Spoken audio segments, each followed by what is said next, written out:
Great, thanks. Good morning. Yeah, first I just want to echo Greg. Thanks to Amarnath and the peer team and everybody here. That was really impressive the way you scrambled to get us back on track this morning. And it's really a pleasure to be back here in person and then seeing folks again after a long break. So I want to talk for a few minutes about a project recently wrapped up by Rodrigo Silva Lopez, a PhD student who just graduated a few weeks ago and moved on, or else he would have been giving this talk himself. Trying to look at transportation network analysis using machine learning tools. And the question, I can get these out of the way. There we go. Okay.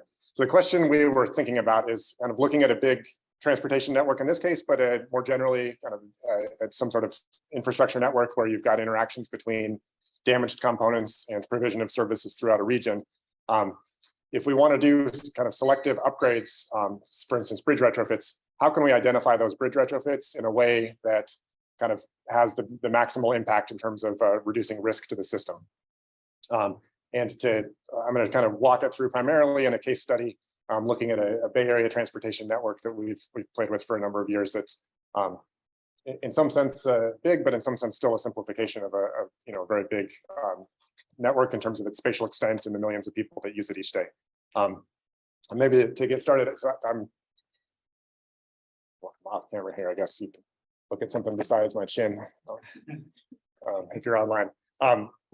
So I can remember back to now many years ago when I was a student, kind of getting into computational research and thinking, this problem's hard, but we'll have faster computers in a couple of years, and it'll be fine. And I can remember now having an early conversation on some of this work where the students now 15, 20 years later saying, oh, this is a little hard, but do we really need this? In a few years, we'll have faster computers. And clearly we can grow the problem size, and the real problem sizes are so big that we're not going to grow out of these challenges with just computational research. So we did circle around to some statistical techniques that give us many orders of magnitude speed up in some of these problem explorations. I think I'll probably hear that comment again from future students, but we'll keep pushing ahead with some of these techniques. So so we're looking at this model. There's Caltrans is in charge of about 1,700 bridges in the network. And then we're thinking across a whole suite of potential future earthquakes, right? We don't know what type of earthquake scenario we're going to face. And so we represent the hazard probabilistically through a suite of a couple thousand different earthquake scenarios and associated ground motion maps. And we want to say if we could retrofit some of these bridges, which ones would those be that could improve our performance, right? And state of the art is to use kind of scoring systems, right? We can evaluate individual bridges and look at their vulnerability. We can look at their, the amount of traffic they carry. We can look at kind of redundant routes, although that's hard to do in a kind of case-by-case analysis, especially if a large earthquake also creates damage on the routes that you assumed were going to be redundant routes. And so we want to look at it kind of from a more in-depth network analysis perspective. So the workflow that we use is to simulate across a suite of seismic scenarios. And here's just kind of one for illustration. So we've got an earthquake rupture. There's a ground motion field.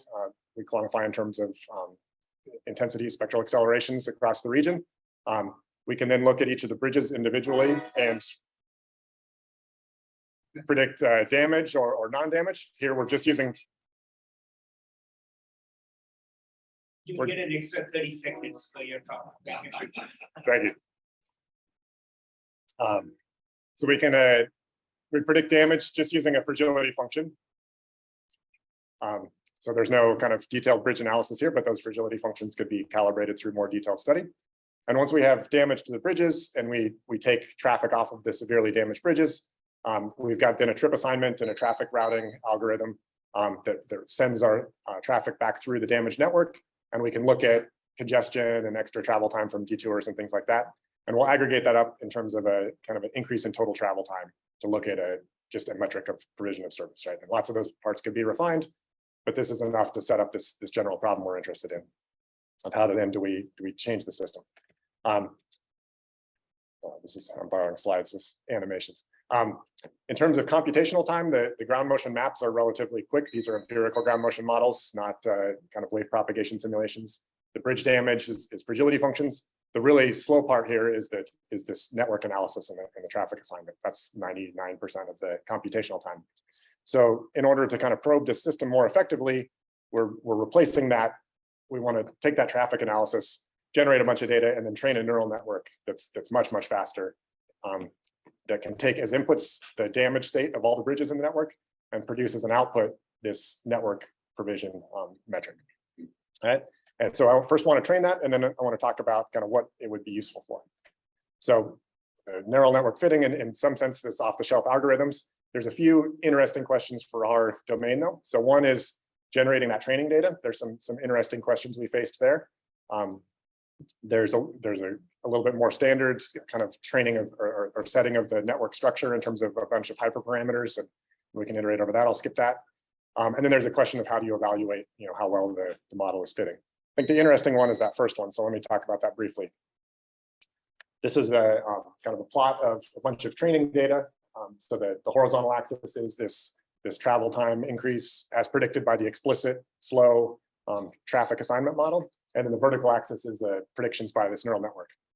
And we can generate on the order of tens of thousands or hundreds of thousands of samples of this network and predict things. And it works generally okay. And there's scatter here, but there's 100,000, or this is a sample of 100,000 points. So there's lots of ones that are good. The challenge or the interesting thing though for us is that we're not necessarily interested in the whole set of data here. So there's a lot of cases where it was a relatively small earthquake, maybe no damage or just a few bridges damaged. And those cases are not particularly interesting. It's really the very large cases that are of interest. We'd like to do well for all of them for risk analysis purposes, but that kind of upper end that Rodrigo ended up calling extreme events, where you get kind of significant increases in travel times, those are the interesting cases. So what we did is we tried oversampling those extreme cases and producing more of those than we would expect to occur naturally. I'm actually going to skip that because I forgot about it. And so here's a couple of plots. So the gray line over on the right is the R-squared value of the neural network, looking at all of the data. And then the blue line is the R-squared value for just those extreme events. And then the horizontal axis here is the amount of data that are counting as those extreme events. So naturally sampling, we end up with 10% of the events being extreme or something like that. And the model works well overall, but it doesn't work particularly well for those extreme events, which are the ones we might be worried about. If we oversample those extreme events in the training data, we can really improve the performance of the model for those extreme events without much cost to the overall model prediction. At some point, you kind of start deteriorating the model because it's not training across a broad enough swath of conditions. So that's something I think from a pure statistics perspective, you'd say, well, the model worked well overall, but for our particular application purposes, the sampling can really have a big impact on the utility of the model for these extreme events. So we went through kind of a set of considerations like that and hopefully provided some domain-specific insights. So we kind of worked through things like that, worked through the hyperparameters, ended up with a surrogate model that's predicting this network performance pretty well. You can look at it kind of a scenario by scenario case basis. You can also look at kind of a full risk analysis. So here we took those 2,000 seismic scenarios, ran predictions for all of them, and then built up a kind of a loss curve. So this is, take off the axis labels, but this is kind of increasing levels of disruption on the x-axis, and then the annual rate of exceedance, considering these events rates of occurrence. And the baseline network is over here, the solid line being the kind of explicit solution of the traffic trip assignment model, and the dashed line being the surrogate model, and so that we can reproduce curves. And as you set up a retrofitted network where the retrofits reduce the probabilities of damage, you can still reproduce loss curves accurately. To produce one of these curves takes about 8 hours when you compute the trip assignments explicitly, because you're doing this over lots and lots of cases, even though the model's not super slow. If you do it with the neural network, there's like many orders of magnitude speed up. So that's where we can circumvent these computational constraints we have on the problem. Okay, so now we got this trained model. A couple interesting things we can do with it. One is to like probe the model and try to understand what it's saying. So the challenge is that, and this is being faced with a lot of the machine learning community, you get this neural network and it's got kind of all these coefficients mapping between these bridge damage states and the network performance, but you don't have like an explicit equation to say this bridge is driving this amount of traffic loss. And so there's some these kind of explainable AI algorithms that are showing some utility here. We use one called LIME, where you fit a local regression model. So the idea is you can look at this output traffic performance on the vertical axis versus some input, like the bridge damage state. And if you vary the inputs, the neural network behaves in kind of nonlinear ways in general, but you can fit a local regression and look at the slope of that local regression to look at sensitivity and pull out this coefficient as an explainable parameter. If we if we do this across a whole suite of scenarios, we get a different coefficient for each one because of the interactions with the other bridge damage states. And if we aggregate up over those coefficients, we can get to a kind of a global metric of how important a particular bridge was to influencing the increase in travel times. And if we took that metric as a metric of bridge importance, trying to gauge my time, that metric is informative in terms of retrofitting bridges that come up as high by that score, has a bigger impact on reduction in travel times relative to ranking the bridges purely based on their vulnerability or other types of common metrics. So we think you can kind of pull a parameter out of this neural network that's informative for retrofit planning. We also tried to look and see, like, intuitively, is this making sense? And so this is San Francisco with a couple of the big toll bridges shown. These bridges that are shown with these big dots here are bridges identified by this algorithm. And the kind of intuitive explanation that Rodrigo came up with is that these are kind of bridges that connect into other, really critical paths through the transportation network. And so because of their connectivity with key paths, they became important. There are other bridges that are, topologically similar in importance, but not as vulnerable, and they didn't come up. So there's kind of some sort of combination of vulnerability with importance to the network that seems to be arising out of this metric. Okay, so that was kind of a quick peek at a few of the different results that came out of the study. A few takeaways. So I think we found these neural networks to be really helpful in terms of predicting this traffic disruption in this transportation model. It's faster to generate a bunch of training data and train this model than it is to kind of explicitly search around in the network. We can't just do this blindly. So I talked about that one example of this oversampling extreme events being one strategy that'll supplement the basic approach. Then another way we can supplement these basic surrogate model fitting is to think about these explainable AI concepts and trying to extract out, what is this model telling us besides just getting predicted values? Can we identify kind of importance of individual components? And so we were doing that, and that seemed to be informative for these, identification of key bridges. Something I didn't talk about today, but that Rodrigo did include in his thesis and some other things, is that this model is also really useful for just direct optimization. So once you have a model fit, it's a continuous model. You can go pull gradients out of it, and you can do an optimization and say, if I want to reduce this risk metric, can I search around with gradient descent or other types of optimization strategies? And it's much, much easier to do that with a surrogate model like this than by rerunning the network model over and over again. It's just really painful computationally. All right. And then finally, I'll just say that website at the bottom, we've got all the publications there at Rodrigo's thesis. So further details are available there if it's of any interest. So thanks a lot for your time. I'll close with that.